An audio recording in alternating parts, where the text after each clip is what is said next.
Well, Tucker Carlson could not believe that someone could be punished by the Justice Department for sowing disruption. That seems to be what the Justice Department has against Biden sexual assault accuser Tara Reade. Now, Tucker published an interview with Tara Reade that he filmed when he was in Russia earlier this year. She says that she has petitioned from her lawyer many times what the Justice Department has in a sealed indictment against her. She has also asked that they unseal the records from the investigation that they did against Joe Biden immediately after her alleged assault, and she cannot get access to her records.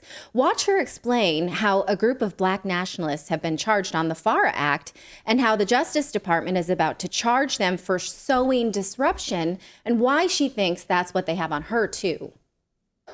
And you know what the charge is? Sowing discord. So I want people to really hear this, because sowing discord shouldn't be a crime, and they shouldn't be able, but they're being sowing discord? Sowing discord. That's the term under the FARA Act and the backdoor into the Espionage Act. And so they're facing up to 10 years in prison or more. Their passports have been taken away. The sentencing happens this month. They have no ties to Russia. They simply spoke out against the proxy war against, Russia via Ukraine. And for that, they've been punished. And, what I want people to hear is that it's not just January 6th people that are being targeted by the DOJ. No. It's to the left. It's to the right. That's right. It's someone like me that just had a claim against my former employer that should have been investigated properly and should have been adjudicated in a proper way. And I should have been treated with some dignity instead of having my life torn to pieces.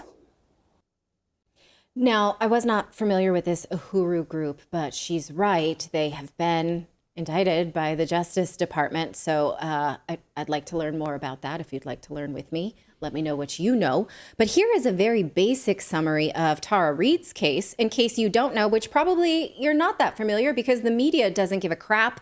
They either attack her or completely ignore her. Now, as I tell you her story, think about how much you do know about Jean Carroll and Stormy Daniels.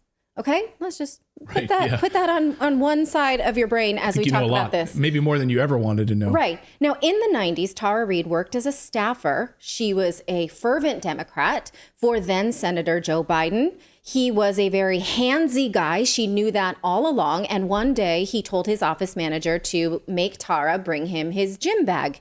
She chased him down. And when she found him, she says he pushed her into a hallway and used his hand to assault her.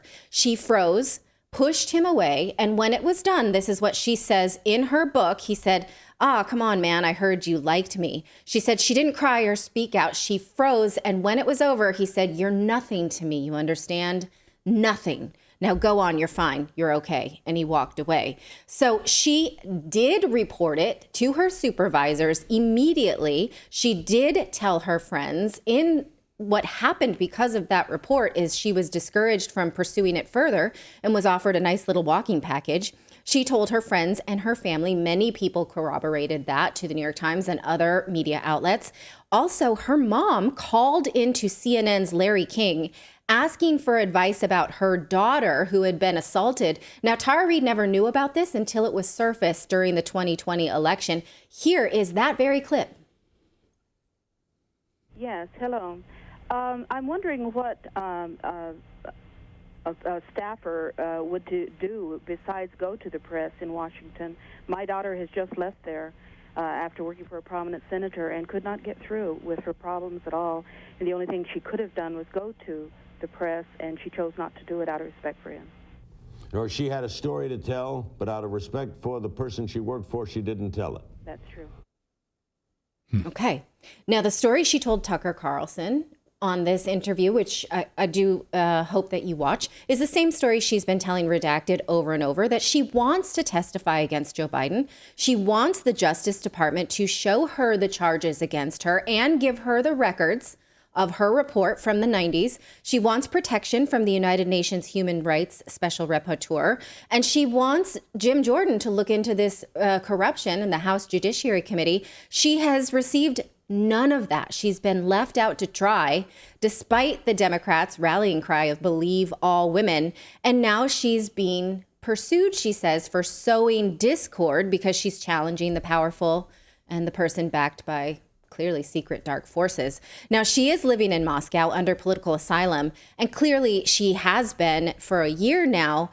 She went there for business, and she said at the time she was planning to go to the Senate in the United States and request a congressional investigation of her story.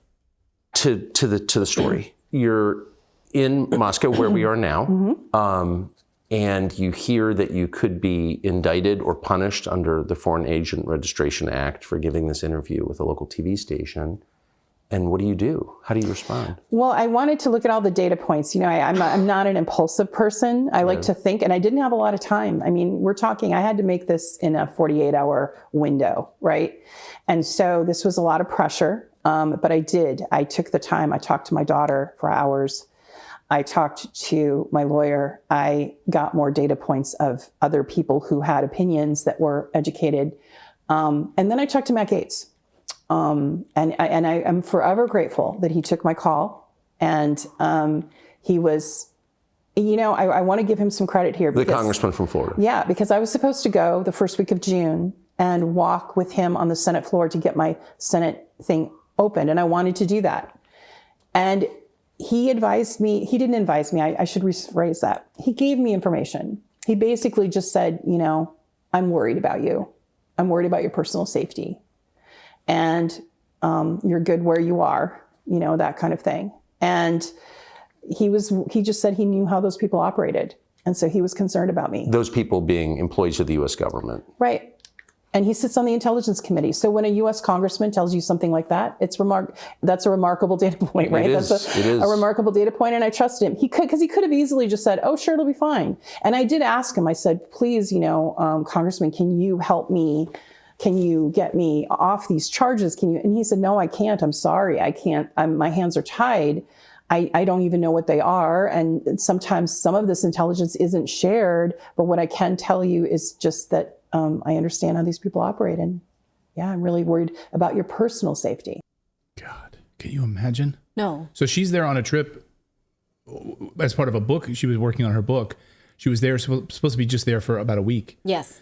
And she was set to come home and see her daughter's birthday.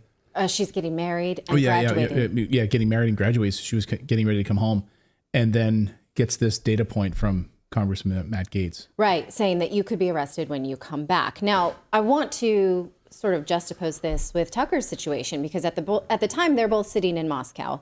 Tucker was told the same thing, that if he went to Moscow, he could be charged. And he said, I reject that. I'm a citizen. What I'm doing is legal, and I'm going to do it anyway. And he went. But if Tucker had been arrested and charged, it would have caused an absolute stink. We would see clearly that the Justice Department was targeting him politically. Would this media, or would there be a stink for Tara Reade?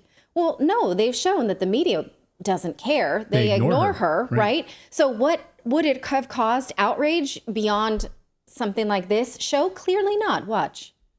And you think about it, I'm not that well known. I would have been in the news maybe a day or two. Maybe you or someone else might have talked about me for a couple of times, but it would have been considered a conspiracy theory, like Adam Rich, right? And his death. Seth Rich. Right. Seth Rich, yeah.